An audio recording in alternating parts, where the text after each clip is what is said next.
Jim Holley, Supercross Live on supercrossonline.com.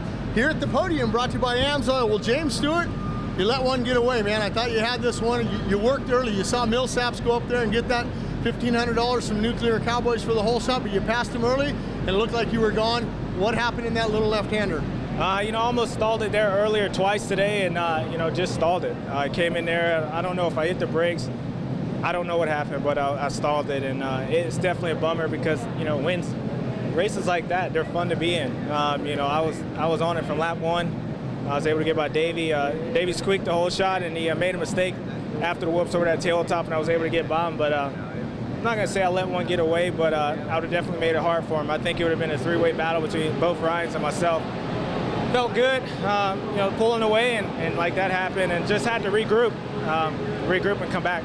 Something else, you never gave up the fight. You kept pushing. What's going through your mind when you see the number 18 tipped over and you go, hey man, I'm going to salvage a podium tonight? You know, earlier I was about 9 seconds behind him or something, and you know, I felt good. I was coming, and I could see him getting tired a little bit, and every time I would try to push it, I would make a mistake myself because the track was easy to override. So just settle back down and start getting back into it. Actually, it was like the slower I went, the faster I was.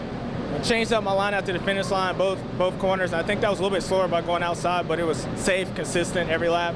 And then I caught him the next to last lap, and anybody else, I would have ran it in. But you know, these guys are battling for a championship. I'm not, and that's the last thing I want to do was hit Davey. And he closed me off. I think he knew I was going to do it, and he closed me off. And then he got a gap, so I was like, well, maybe if he makes a mistake, I'll be able to get it. Otherwise, 4th place.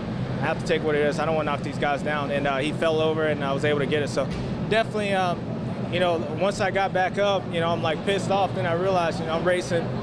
Just enjoy it. Maybe you can get a podium. Maybe you get a top 5. I'd be happy. Did you make any changes from that heat race? That heat race was fabulous for you, to the bike, I mean. I know last week in Daytona you made a tire change, but this week you said, hey, don't change a thing after that heat race, man. It was working good.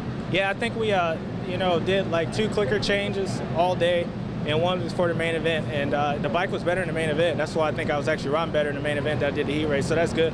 Track was just tough, and I like to pride myself on tough tracks. I like to be able to say I ride them pretty good. And so I was able to get out and do it comfortably. Just a stupid move, bogus. You know, that's what you do when you first get on a motorcycle, stall it.